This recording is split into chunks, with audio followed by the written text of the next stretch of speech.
everyone, it's Laurie from Cook Scrap Craft. Welcome back to the channel. Today I have, guess it, wait for it, another grid layout to share with you.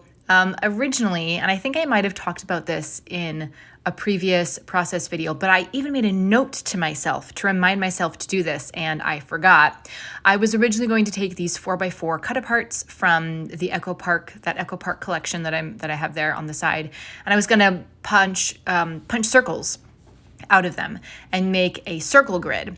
And like I said, I forgot to do that. So that's not what you're going to see today. But now I remember that that's what I need to do for another process video. And I think I do have another sheet of 4x4 cut aparts. They might be Harry Potter themed. I'll have to look, but I'm sure I have something somewhere that I can try to get that in for you, just to show you an example of another way to do a grid. Now, yes, this is a grid, and yes, they're going to be squares, but they're not going to be in a straight line.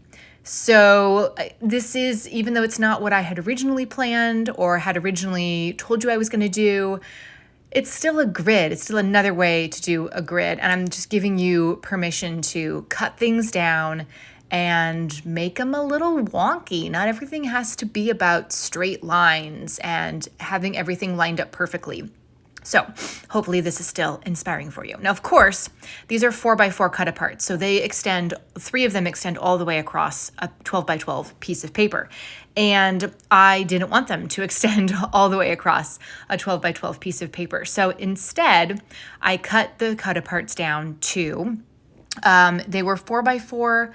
I think I cut off on 2 sides, maybe like 1/4 of an inch on 2 sides that way. So I did it from the bottom and on one of the sides.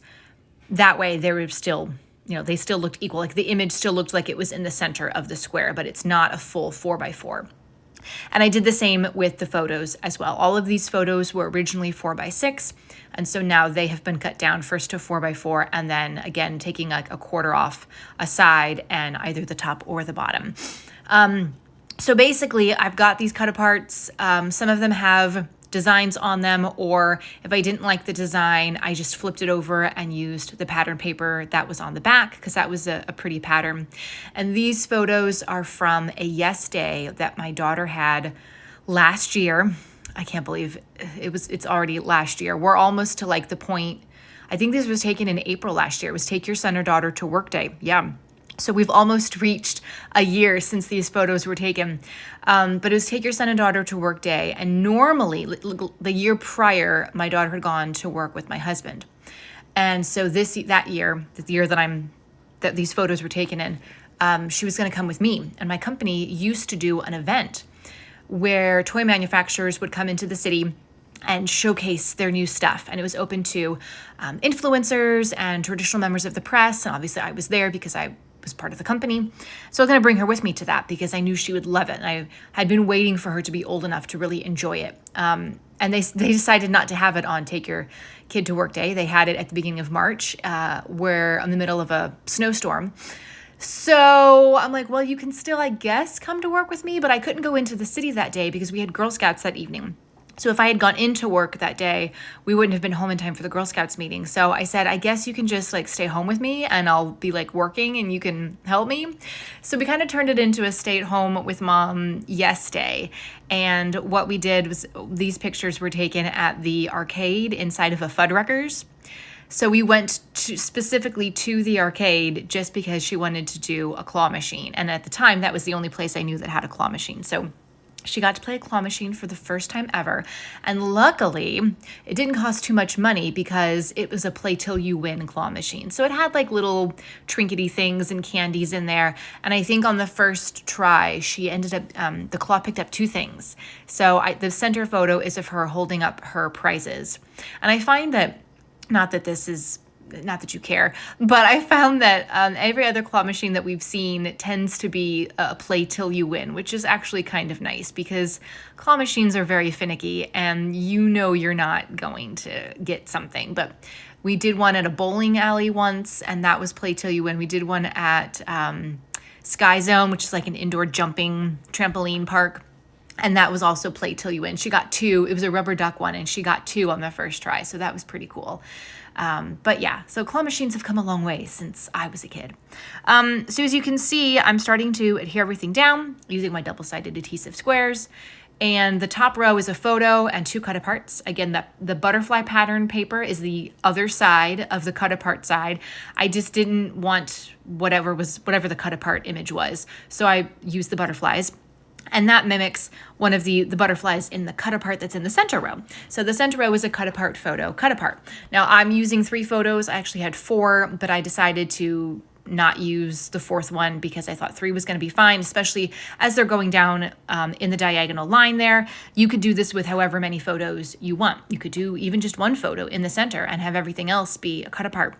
You could do 4 photos in the corners and have everything else be a cut apart. Lots of different ways that you could interpret this based on the number of photos you have and the number of good, 4x4 cut aparts that you're using. You could do a grid even if you don't have the 4x4 size. If you have the 3x4 size, you could do something similar as well. Or if you have smaller ones, 2x2, if you're working, especially if you're working on a smaller size canvas, this is a 12x12. But if you're doing 8.5x11 or even smaller, you can make your grid out of smaller pieces as well. And you can see I'm not lining everything up perfectly. The center photo gets popped on some foam squares, but everything else is kind of like tucked under or tucked over. You can see that the thing that says life unedited is a little diagonal. So are the 2 pieces on either side. So you don't have to make a grid be super straight. I kind of like the movement of things when they're on a diagonal.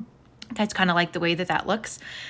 So this is just, again, another way to do a grid. Now to this, I'm adding some extra embellishments. Not every cut apart square is going to get an embellishment, but definitely the pattern paper ones are because they don't have anything but the pattern on them. So I used a sticker that was given to me by Paper Glue Fun as a little banner strip down at the bottom, and I had a banner strip from the Echo Park sticker sheet that I thought the 2 banners would go really well together, and the Echo Park one says currently.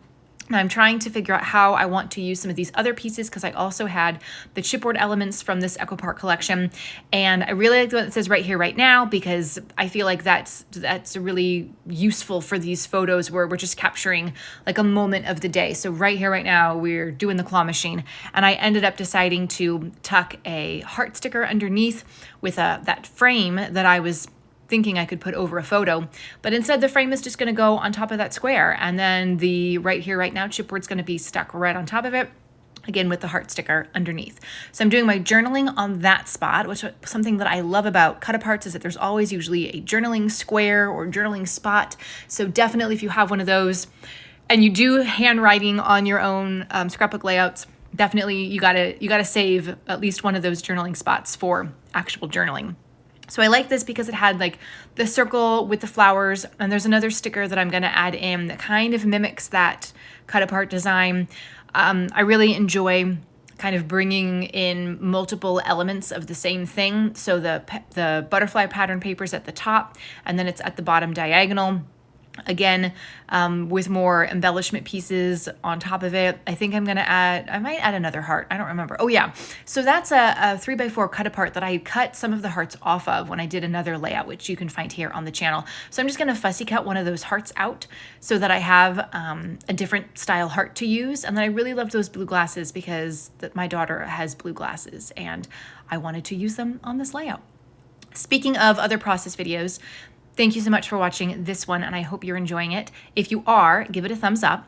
And if you haven't yet hit that subscribe button, definitely consider doing so because I do process videos every Tuesday, as well as process videos and other scrapbook videos at other times throughout the month when I remember to post them. So I would love to have you be part of this community. And if you are a returning subscriber, welcome back, and thanks so much for watching this video.